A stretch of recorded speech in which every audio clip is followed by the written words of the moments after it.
श्रीमती प्रियंका गांधी वाड्रा। श्रीमती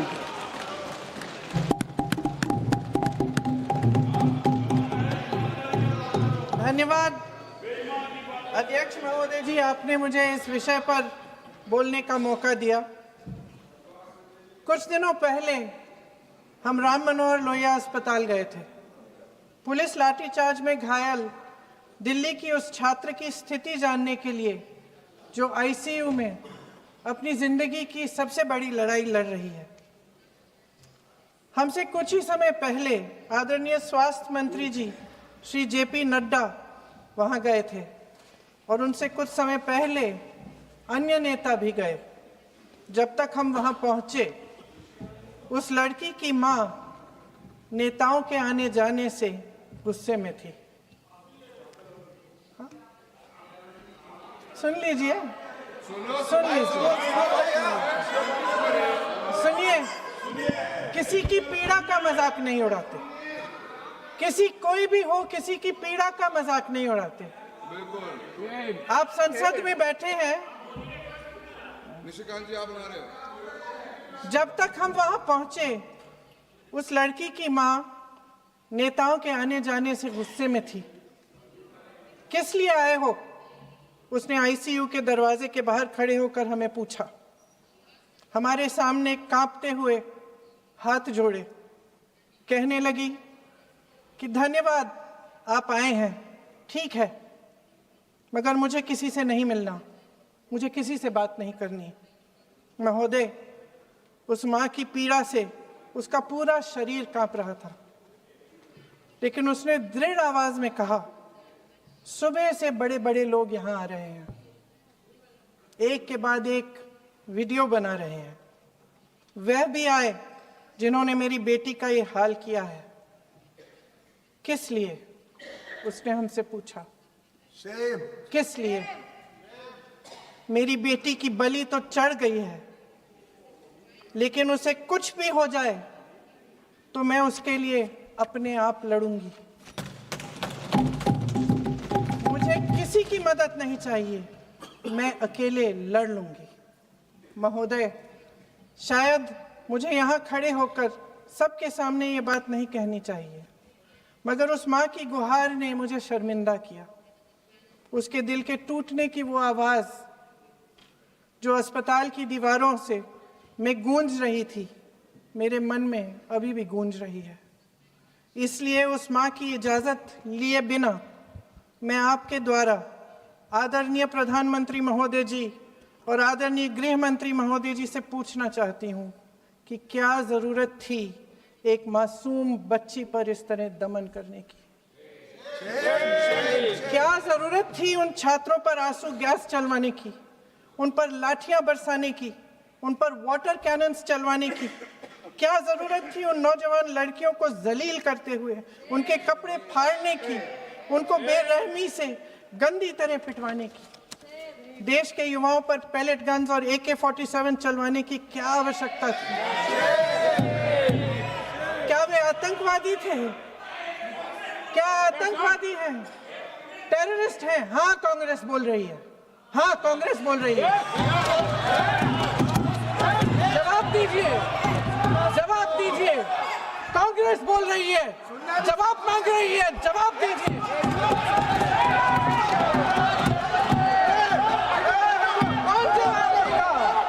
कौन जवाब देगा? गृह मंत्री जी जवाब देंगे। किसने ऑर्डर दिया? किसने ऑर्डर दिया पैलेट गन्स चलाने के लिए? किसने ऑर्डर दिया? आपके माध्यम से मैं पूछती हूँ अध्यक्ष महोदय, किसने ऑर्डर दिया? प्रधानमंत्री जी ने दिया? गृह मंत्री जी ने दिया? जवाब देंगे? पूरा देश पूछ रहा है, सिर्फ कांग्रेस पार्टी नहीं पूछ रही है, पूरा देश पूछ रहा है। अध्यक्ष महोदय, देश के माता पिता पूछ रहे हैं, छात्र पूछ रहे हैं, अध्यापक पूछ रहे हैं, पूरा देश आज ये पूछ रहा है। और आपकी जिम्मेदारी बनती है कि आप इस सवाल का जवाब दें। क्यों डरते हैं आप इस देश के नौजवानों से? क्यों डरते हैं आप इस देश की बुलंद आवाज से? और उस आवाज को दबाने का हक आपको किसने दिया है? महोदय, ये सदन यहाँ बैठे हुए सांसदों की जागीर नहीं है, ये इस देश की अमानत है। यहाँ बैठे हम सब इस देश की जनता, इस देश के युवाओं, बुजुर्गों, गरीबों, अमीरों और सब धर्मों, सब वर्गों के देशवासियों के सेवक हैं। हम उनके प्रतिनिधि हैं और ये सत्ता हमें उन्होंने ही दी है। इस देश का संविधान हमारी सर आंखों पे, इस देश का लोकतंत्र सर्वोपरि है, इसे ध्वस्त करना पाप है। यह करोड़ों जनता हमसे सिर्फ एक चीज मांगती है, जवाबदेही। इंग्लिश में इसे अकाउंटेबिलिटी कहते हैं। हमें सत्ता देकर, हमें यहाँ तक लाकर सिर्फ उसकी ये गुहार है कि जो हम करें उसकी भलाई के लिए करें, और अगर उनके साथ अन्याय हो तो हम उनके प्रति जवाबदेह बने और उन्हें न्याय दिलवाएं। पिछले दिनों हजारों बच्चे सड़क पर उतरे, उन्होंने अपनी पीड़ा व्यक्त की। गांधी जी के दिखाए हुए रास्ते पर अहिंसा और सत्य को अपने दिलों में रखते हुए, गाते, मुस्कुराते हुए शांतिपूर्वक प्रदर्शन किया। लोकतंत्र के सबसे पवित्र सिद्धांत के तहत उन्होंने अपनी आवाज उठाने का अधिकार कायम किया। ये उस भारत के बच्चे हैं जो गांव में रहते हैं, जो महानगरों में रहते हैं, जो छोटे कस्बों में, छोटे शहरों में रहते हैं, जहां माँ अपने गहने बेच देती है, पिता अपनी जमीन गिरवी रख देता है, एक परिवार अपनी पूरी जिंदगी की कमाई बच्चे के सपने पर खर्च देता है। और अब उन्हीं बच्चों को लगने लगा है कि आज इस देश में मेहनत से ज्यादा बेईमानी मायने रखती है, मेरिट से ज्यादा पैसा मायने रखता है। तब सिर्फ एक छात्र नहीं हारता, उम्मीद हारती है। इन परेशान बच्चों ने अपनी उम्मीदें आपसे साझा की। उनकी मांगे क्या थी? कि पेपर लीक करके उनके साथ जो बार बार अन्याय किया जा रहा है उस पर कार्रवाई की जाए, कि जो सिस्टम उनके भविष्य को कुचल रहा है उसे सुधारा जाए, कि जो माफिया उन्हें घेरे हुए है उसे हटाया जाए, कि जिस मंत्री के कार्यकाल में यह सब हुआ वह इस्तीफा दे, कि उन पर बर्बरता करने वालों पर कार्रवाई की जाए और उसके लिए माफी मांगी जाए। बस यही उनकी मांग थी ना, कि जो शिक्षा और स्वतंत्र अभिव्यक्ति का अधिकार उन्हें संविधान ने दिया है उसे कायम रखा जाए। महोदय, हमारे एजुकेशन सिस्टम में कुछ समय से बहुत खामियां भर चुकी हैं। बच्चों पे जो प्रेशर डाला जाता है उसकी वजह से सैकड़ों बच्चों ने आत्महत्या कर डाली है। उससे भी ज्यादा बच्चे डिप्रेशन में डूब रहे हैं। परिवारों पर बच्चों को पढ़ाने लिखाने के लिए घूस, capitation fees, tuition fees, coaching fees आदि के घिनौने दबाव हैं। लोन लेने पड़ते हैं, सामान बेचना पड़ता है और उसके बावजूद कोई गारंटी नहीं कि उनके बच्चों के भविष्य मजबूत बन पाएंगे, क्योंकि बेरोजगारी चरम पे है। इस सरकार ने रोजगार पैदा करने वाले सभी सेक्टर्स को लगातार कमजोर किया। एग्जामिनेशन सिस्टम खुद फेल हो गया है। पिछले दशक में 152 पेपर लीक हुए, 750 करोड़ छात्र प्रभावित हुए, मगर एक भी दोषी, एक भी माफिया को सजा नहीं।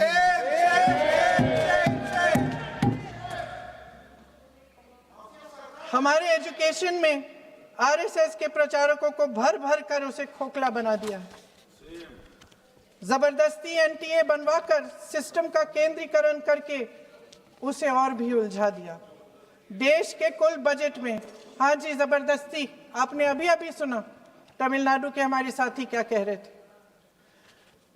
देश के कुल बजट में एजुकेशन बजट की हिस्सेदारी हर साल बढ़ाने की बजाय घटती जा रही है। 1.4 लाख करोड़ रुपया का पूरा बजट एजुकेशन बजट है और 1.32 लाख करोड़ सिर्फ नीट देने वाले 22 लाख बच्चों के परिवारों से हर साल खींचा जाता है। एक और शर्मनाक आंकड़ा भी है। 1.4 लाख करोड़ रुपया हमारा पूरा एजुकेशन बजट और 16 लाख करोड़ रुपए जो मौजूदा सरकार ने बड़े उद्योगपतियों के लोन माफ किए हैं। सोचिए कि इस सरकार की प्राथमिकताएं क्या है। सच ये है अध्यक्ष महोदय कि जिस तरह अस्पताल में उस छात्रा की मां का विश्वास पूरे सिस्टम से हट गया है, उसी तरह देश के युवाओं का भरोसा इस पूरे सिस्टम से टूट चुका है। और जब इस तरह देश के भविष्य हमारे युवा निराश होकर सरकार और सिस्टम से अपना भरोसा हटा देते हैं, तो उस भरोसे को फिर से बनाने के लिए सिस्टम के अंदर से जवाब नहीं ढूंढा जा सकता, उसके दायरे से बाहर निकलना पड़ता है, नए सिरे से ठोस प्रयास करने पड़ते हैं। अफसोस की बात यह है अध्यक्ष महोदय कि इतना हो जाने के बाद भी आदरणीय प्रधानमंत्री महोदय जी और उनके साथी इस सच्चाई को समझ नहीं पा रहे हैं। वे अभी भी ये सोच रहे हैं कि पीआर, नैरेटिव चेंज और पालतू मीडिया के सहारे एक बार फिर उनकी नैया पार हो जाएगी। परसों शिक्षा मंत्री जी ने शर्मनाक परिस्थितियों में अपना इस्तीफा दिया और कल यहीं मकर द्वार पर मेरे सत्ता पक्ष के सांसदों ने जिंदाबाद के नारे चिल्लाते हुए उनका संसद में ऐसे स्वागत किया जैसे मानो कोई सुपरस्टार पहुंच गए हैं। विडंबना देखिए महोदय, जब भूतपूर्व शिक्षा मंत्री को मुकुट पहनाया जा रहा था, स्वागत हो रहा था उनका, तब महाराष्ट्र में एक परिवार पेपर लीक पीड़ित अपनी बेटी की आत्महत्या का शोक मना रहा था। आपकी सरकार ने देश के करोड़ों छात्रों को क्या संदेश दिया? आपको किस बात का गौरव है, किस बात का अभिमान है? ये कौन सा अहंकार है? जहां आंखों में शर्म होनी चाहिए, वहां बेशर्मी और स्वागत के नगाड़े बजाए जा रहे हैं। एक तरफ मातम है, दुख है, यहां फूल माला डाल रहे हैं। कोई आप पर कैसे यकीन करे? प्रधानमंत्री महोदय जी ने नया शिक्षा मंत्री चुना, एक ऐसे व्यक्ति को इस पद पर आसीन किया जिसने एक गर्भवती महिला के बलात्कारियों की रिहाई पर अपनी सहमति व्यक्त की, खुशी जताई। देश की करोड़ों लड़कियों को प्रधानमंत्री जी ने इससे क्या संदेश दिया? सर, अखबारों में है। अखबार में नहीं, मेरा कुछ भी बोल के चले जाते हैं क्या? अरे ये तो कैसा क्या है इनके पास? ऐसा ही कोई आरोप लगा दीजिएगा, कोई नियम कानून नहीं है।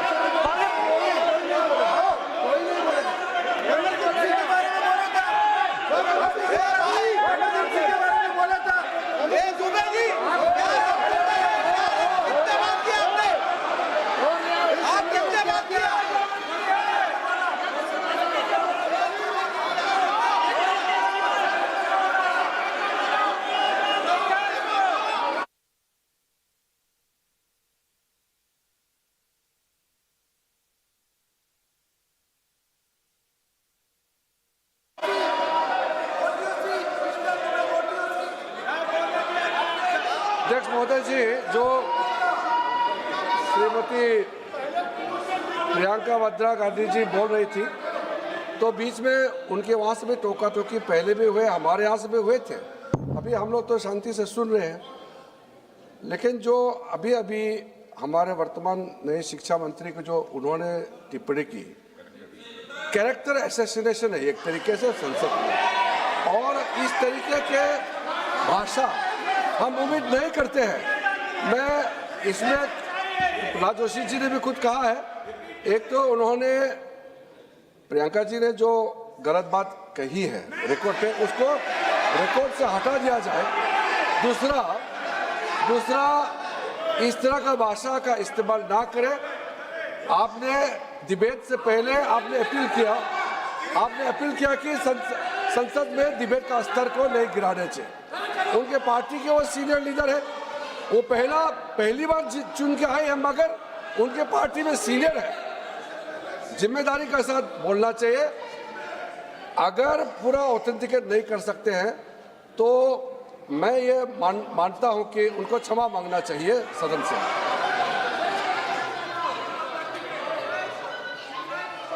मेरा मत ये है, सदन के अंदर ये सदन सर्वोच्च लोकतांत्रिक संस्था का सदन है। इसका एक एक शब्द हमेशा रिकॉर्ड में रहता है। मैं माननीय सदस्य से आग्रह करूंगा कि बिना तथ्यों के हमें इस तरीके के सदन के पटल पर बात नहीं करनी चाहिए।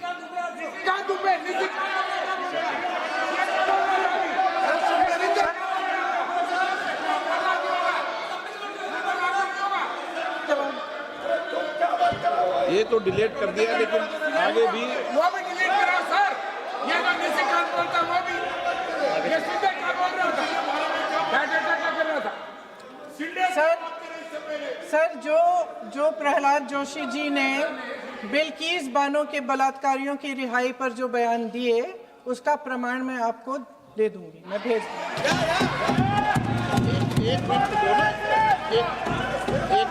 मैं ऑथेंटिकेट कर लूंगा। स्पीकर का डायरेक्शन 115, उनको पहले ऑथेंटिकेट करने कहिए सर। ऑथेंटिकेट करेंगे उसके बाद वो आगे बढ़ेंगे, ऐसे नहीं होगा। पहले ऑथेंटिकेट करने दो सर। उनको ऑथेंटिकेट करने के लिए कहिए, ऑथेंटिकेट करने कहिए उनको।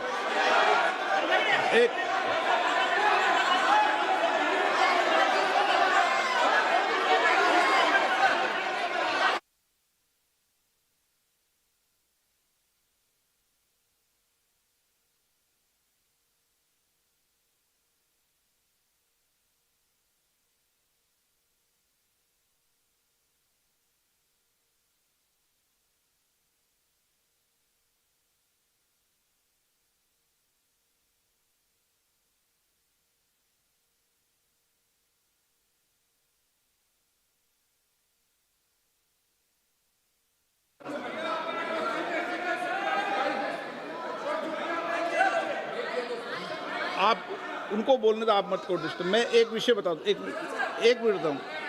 नियम 353 के अंदर फिर मैं एक बार स्पष्ट कर दूं, किसी भी सदस्य द्वारा किसी भी व्यक्ति के विरुद्ध मानहानि या अभियोगात्मक प्रकृति का कोई आरोप नहीं लगाया जाएगा जब तक कि सदस्य ने अध्यक्ष और संबंधित मंत्री को पर्याप्त अग्रिम सूचना नहीं दे दी हो।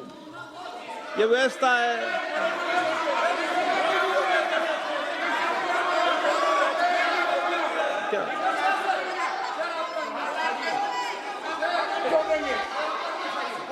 House, ma'am, the same house, Honorable Shrikant Bey told, still that is in the record about Indira Gandhi ji. Still that in the record. Still that in the record. Sir, you are not removed, sir. बोलो, आप भी बोल लो। Sir, केसी वेणुगोपाल जी ने जो नाम लिया है और मैं नेहरू जी के बारे में जो बात कहा है मैंने सर, मैं उस पर कायम हूं और मैं किताब जो है ऑथेंटिकेट करने के लिए तैयार हूं। अय्याज थे नेहरू, अय्याज थे।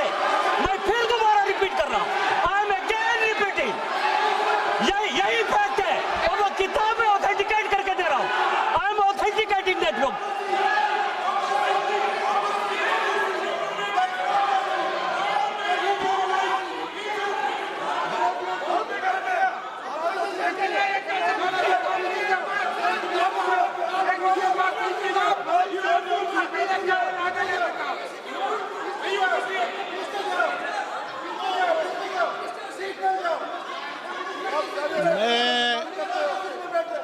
मैं जब आसन पर होता हूं, जो मैं व्यवस्था देता हूं, चाहे सत्ता पक्ष हो या प्रतिपक्ष हो, मैं समान व्यवस्था देता हूं।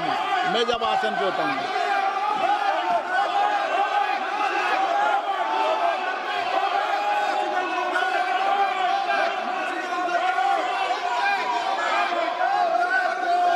प्लीज बोलने दो। आप उनको बोलने दें, उनको बोलने दें। नो, अरे आप उनको नहीं बोलने देना चाहते? चलिए 114 प्लीज चाहिए। सर, प्रियंका जी को ऑथेंटिकेट करना चाहिए और जो मिस इन्फॉर्मेशन कर रहे हैं, नहीं तो मिस इन्फॉर्मेशन के लिए कार्रवाई करना चाहिए सर। क्या कुछ भी बोल के चल सकते हैं क्या? और procedure for the minister the correcting the mistake 114 में अगर वो आपने जो रूल का जिक्र किया 353 में, मुझे कोई नोटिस नहीं दिया है, मैं इधर प्रेजेंट हूँ और मैंने ऐसे कैसे बिना ऑथेंटिकेशन बोल सकते, मुझे बिना नोटिस दिए हुए। इसलिए मैं इसको खंडन करता हूँ और उसको एक्सपेल करना चाहिए और उनको माफी मांगना चाहिए।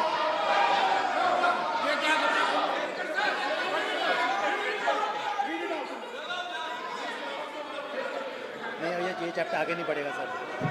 बिल पे केवल बिल पे।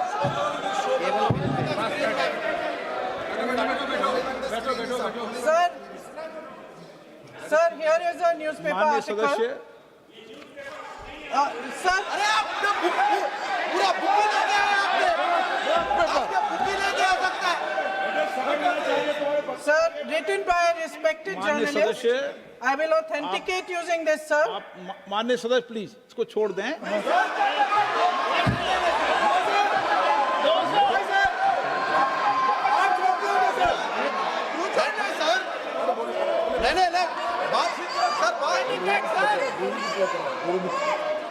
सर, अगर जोशी जी अपने बयान का इस खंडन कर विधेयक रहे पर ही हैं क्या? चर्चा होगी।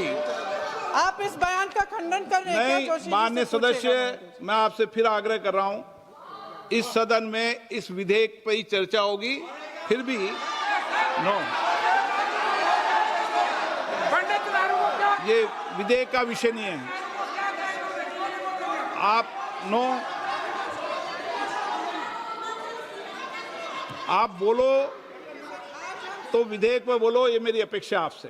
प्लीज सर, कभी- छोड़िए, ये रख दो। इस विषय को छोड़िए।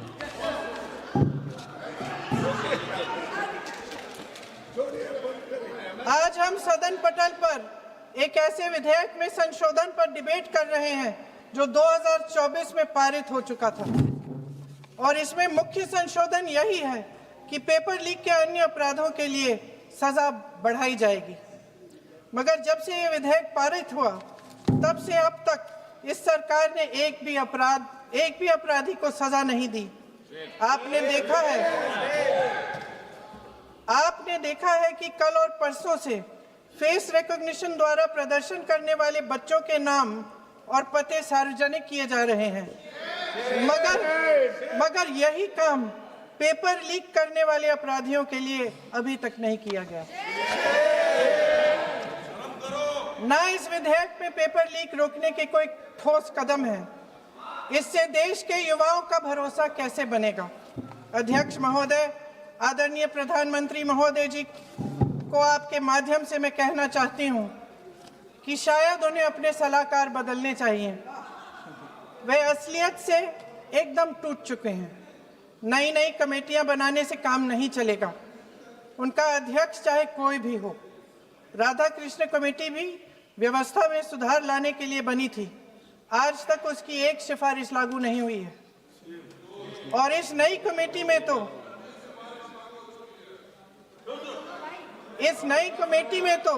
एक एक्स-आईबी चीफ, फिर चिल्लाएंगे, एक एक्स-आईबी चीफ, एक आईटी कंपनी के मालिक और एक गौमूत्र के विशेषज्ञ भी हैं।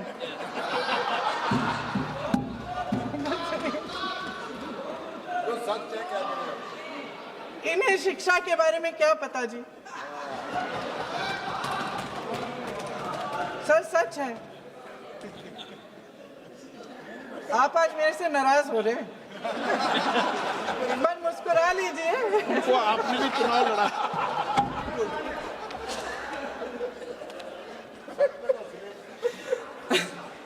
सर, फास्ट ट्रैक कोर्ट्स का रिकॉर्ड पहले से ही बहुत खराब है।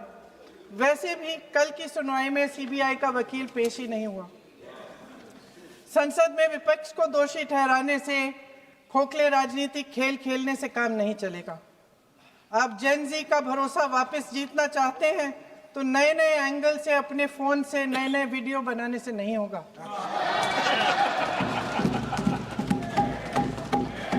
प्रधानमंत्री जी को कैमरे का एंगल नहीं, दिल का एंगल बदलना पड़ेगा। ये जेनरेशन जागरूक है, समझता है, झूठ पहचानने की उसकी अपार क्षमता है। इनका दिल और दिमाग जीतने के लिए आपको सच्चाई पर उतरना पड़ेगा। आपके शासन के चलते इस नौजवान पीढ़ी के साथ घोर अन्याय हुआ है, बर्बरता हुई है। इस सच्चाई को स्वीकार करिए। अपनी जिम्मेदारी से पीछे हटने से काम नहीं चलेगा। आदरणीय प्रधानमंत्री महोदय जी, आपको जिम्मेदारी लेनी पड़ेगी, ठोस कदम उठाने पड़ेंगे। शिक्षा विशेषज्ञों को इकट्ठा कीजिए, छात्रों, अध्यापकों, सभी स्टेक होल्डर्स को साथ लेकर, अन्य विचारधाराओं के थॉट लीडर्स के साथ गहरी चर्चाएं करवाकर एक नई शिक्षा प्रणाली तैयार कीजिए। मौजूदा नेशनल एजुकेशन पॉलिसी में 8 महीने तो एग्जाम चलते हैं, अध्यापकों को पढ़ाने का समय नहीं मिलता। सिर्फ आरएसएस के लोगों से भरने की बजाय सिस्टम को शिक्षित, एजुकेटेड, उन्नत और उदार दृष्टिकोण के लोगों से भी भरिए, जिनकी योग्यता सिर्फ उनकी विचारधारा न हो। रोजगार पैदा करने के सख्त कदम उठाइए, इस पर फोकस करिए। मेडिकल कॉलेजेस की संख्या बढ़ाइए, चिकित्सा शिक्षा का विस्तार कीजिए, ताकि ये बच्चे जो मेहनत कर कर के भी अपने भविष्य नहीं बना पा रहे हैं, एक उज्जवल भविष्य का सपना देख पाए। अध्यक्ष महोदय, छात्रों को सड़क से हटाया जा सकता है, लेकिन उनके सवालों को नहीं। हर लाठी जो किसी लड़की पर, किसी लड़के पर चली है, वे बच्चों की पीठ से ज्यादा सरकार की साख पर पड़ी है। देश के नौजवान न्याय मांग रहे हैं, भीख नहीं। वे यहाँ सरकार गिराने नहीं, अपना भरोसा बचाने के लिए आए थे। अध्यक्ष महोदय, आपके माध्यम से मैं सरकार को कहना चाहती हूँ, अपनी साख बचाइए, अपनी नीयत ठीक करिए, अपनी अकड़ का इलाज कीजिए, अपने वादों पर अमल कीजिए। आपके शासन में हमने बड़ी बड़ी चोरियां देखी हैं। चुनाव में वोटों की चोरी, राम मंदिर में चंदा की चोरी, आपके उद्योगपति मित्रों द्वारा देश की संपत्ति की चोरी, किसानों की जमीन की चोरी, लेकिन सबसे बड़ी चोरी, हाँ ठीक है, सबसे बड़ी चोरी तब हुई। कहिए, बोलिए।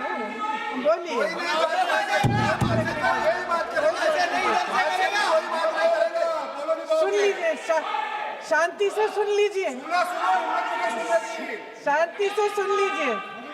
आपको मौका मिलेगा, आप जितनी भी चोरियों की बात करना चाहते हैं आप कर लीजिए, अभी मेरा समय है। सबसे बड़ी चोरी तब हुई जब देश के नौजवानों के भविष्य, उनके सपने चुराए गए। भविष्य की चोरी, सपने की चोरी किसी भी चोरी से कहीं बड़ी होती है महोदय।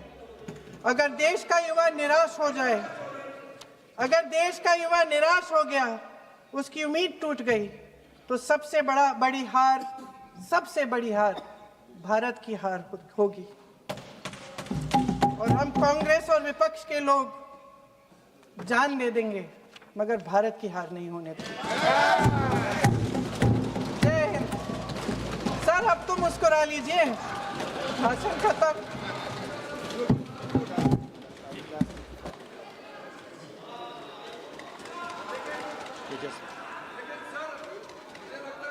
जी ने राहुल गांधी जी का स्पीच का चोरी कर लिया है, वो पूरा ड्रामा।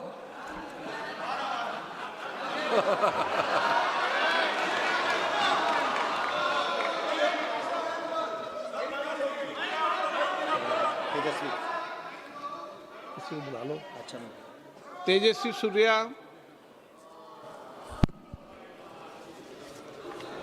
धन्यवाद स्पीकर सर।